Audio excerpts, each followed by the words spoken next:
బీహార్లో ఎస్ఐఆర్ అన్నారు, special intensive revision of electoral rules.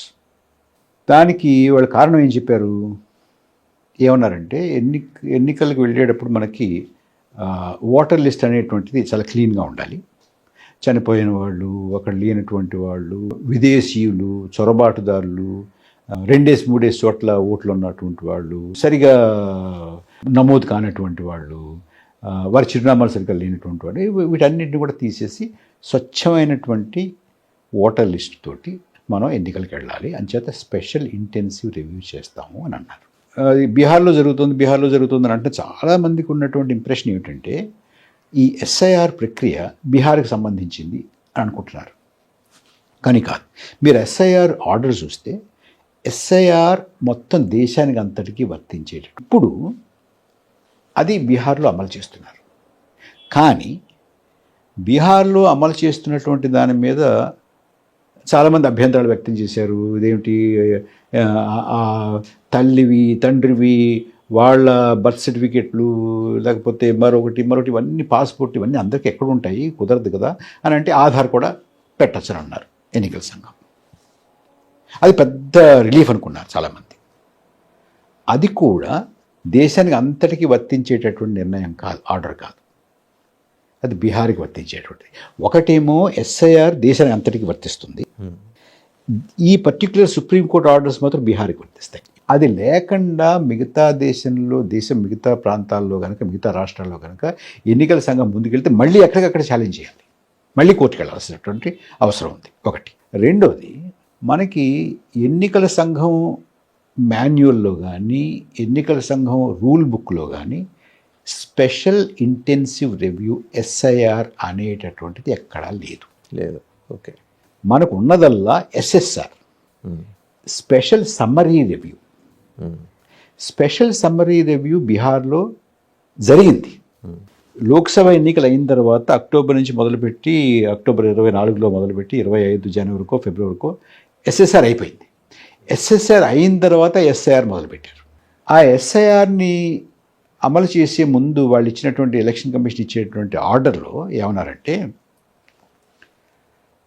మేము ఒక అధ్యయనాన్ని చేసాము, ఏదో ఒక సంస్థతో అధ్యయనం చేయించాము. వారు చేసినటువంటి అధ్యయనంలో ఓటర్ లిస్టులో చాలా అవకతవకలు ఉన్నాయి. ఒక పేరు 4 చోట్ల ఉండడం, లేకపోతే చనిపోయిన వాళ్ళ పేర్లు ఉండడం, ఇక్కడి నుంచి వలస వెళ్ళిపోయినటువంటి వాళ్ళ పేర్లు ఉండడం, ఇలా చాలా అవకతవకలు ఉన్నాయి. వాటన్నిటినీ సరిచేస్తే మంచిదనేటువంటిది ఆ అధ్యయనంలో తేలింది. దాని ఆధారంగా మేము ఇవాళ ఎస్ఐఆర్ చేస్తున్నాము అని అన్నారు.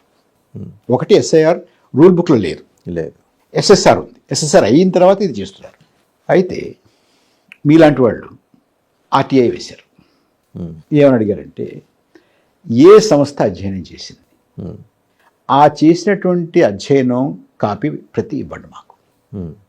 ఇంతవరకు దాని గురించి మాట్లాడరు. ఓకే, అంటే లేదనమాట. ఎన్నికల సంఘం ఎవరితో మాట్లాడదు. ఇదివరకు ప్రెస్ కాన్ఫరెన్స్లు పెట్టేవాళ్ళు, ఎవరు అడిగినా, ఏ పౌరుడు అడిగినా కూడా సమాధానం ఏదో సమాధానం వచ్చేది. దీనికి అంతకుముందు ఎన్నికల సంఘం ఎవరికి జవాబుదారీగా ఉండాలి అనే దాని మీద చర్చ జరిగింది. సుప్రీంకోర్టు ఏముందంటే, ఎన్నికల సంఘం దేశ ప్రజానీకానికి జవాబుదారీగా ఉండాలి అనేది సుప్రీంకోర్టు ఇచ్చినటువంటి నిర్ణయం. అయినా కూడా ఇప్పుడున్నటువంటి ఎన్నికల సంఘం అసలు ఎవరికీ జవాబుదారీ లేదు. వాళ్ళు ఎప్పుడైనా ప్రెస్ కాన్ఫరెన్స్ పెట్టినా కూడా ప్రతిపక్ష నాయకుల్ని దుయ్యబట్టడానికి, వాళ్ళ మీద చర్యలు తీసుకుంటామని జడిపించడానికి పెడతారు తప్ప దేనికి కూడా నిన్న అడిగితే నోటీసులు ఇస్తున్నారు. మొన్న జరిగినటువంటి పత్రికా సమావేశంలో కూడా ప్రెసిడెంట్ దేనికి కూడా సూటిగా సమాధానం చెప్పలేదు. ఆ తర్వాత జరిగినటువంటి రకరకాల మంది చేసినటువంటి అధ్యయనాల ప్రకారం ఏం తేలిందంటే, సుమారుగా 65 లక్షల మంది పేర్లు తొలగించారు అనేటువంటిది తెలిసింది. ఎలక్షన్ కమిషన్ ఇంతే చెప్పాను అనుకున్నాం కదా, ఎవరితో మాట్లాడితే ఎవరికి చెప్పదని. అయితే వాళ్ళు ఒక చిన్న టెక్నిక్ కనిపెట్టారు, సోర్సెస్ అని ఒక టెక్నిక్ కనిపెట్టారు. వాళ్ళు నేరుగా ఎవరితో మాట్లాడరు, కానీ కొన్ని పత్రికలు ఎలక్షన్ కమిషన్ సోర్సెస్ ఇలా అంటున్నాయి అని చెప్పి కథనాలు రాస్తుంటారు. సో ఆ సోర్సెస్లో 65 లక్షల మందిని తీసేయాల్సి వచ్చింది. ఇందులో చాలామంది చొరబాటుదారులు ఉన్నారు, చాలామంది విదేశీయులు ఉన్నారు, పౌరులు కానటువంటి వాళ్ళు ఉన్నారు అనేటువంటి మాటలు చెప్పుకుంటూ వచ్చారు. సుప్రీంకోర్టులో వ్యాజ్యం వేసి అసలు వీళ్ళెవరు పేర్లు చెప్పండి అంటే పేర్లు చెప్పడానికి ససేమిరా అని నిరాకరించారు ఎన్నికల సంఘం. ఏ కళ్ళు ఉన్నారో కానీ వాళ్ళు లేదు మీరు ఇచ్చి తీరాల్సిందంటే ఇచ్చారు. చివరికి ఇవ్వాల్సి వచ్చింది. ఇవాళకి కూడా ఒక్క పేరు వీళ్ళు విదేశీయులు కాబట్టి వీళ్ళని తీసేసేము అనేటువంటి రుజువు లేదు. నిన్న జరిగినటువంటి జ్ఞానేష్ కుమార్ ఎన్నికల సంఘం ప్రధానాధికారి ఆయన ప్రెస్ కాన్ఫరెన్స్లో కూడా ఎంతమందిని మీరు విదేశీయులని చెప్పి తీసేసారు అని అంటే సూటిగా సమాధానం చెప్పకుండా దాటేశాడు.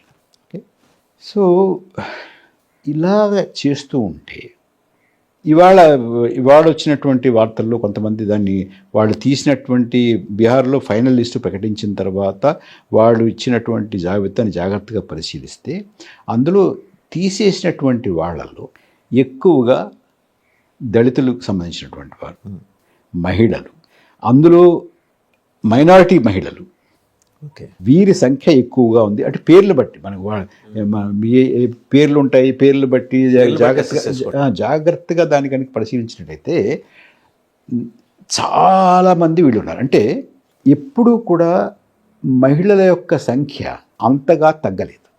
ఎప్పుడు రివిజన్ చేసినా కూడా ఈసారి ఎక్కువగా తగ్గింది. ఎప్పుడు కూడా ఒక రాష్ట్రంలో ఎంతమంది ఆ రాష్ట్ర జనాభాలో ఎంతమంది 18 సంవత్సరాల పైబడి ఉన్నారు అనేది ఒక అంచనా ఉంటుంది రమారమి అందరికీ. దానికి ఇవాళ ఓటు హక్కు వినియోగించేటువంటి అర్హత కలిగినట్టుగా ఉన్నది అని ఎలక్షన్ కమిషన్ ప్రకటించిన దానికి చాలా వ్యత్యాసం ఉంది. అంటే సుమారు మొన్న 65 లక్షలు తీసేసేవారు అన్నారు, ఇప్పుడు దాన్ని ఒక 5, 6, 7 తగ్గించి కొంత తీసేశారు. అంటే మీకు ఇవాళ ఈ ఎన్నికల సంఘం ఆధ్వర్యంలో ఏం జరుగుతుందంటే పూర్వం ప్రభుత్వాన్ని ప్రజలు ఎన్నుకునేట్టు, ఇప్పుడు ఏ ప్రజలు ఎన్నికల్లో పాల్గొవాలి అనేది ప్రభుత్వం ఎన్నుకుంటుంది. ఇది ఇవాళ ఉన్నటువంటి పరిస్థితి.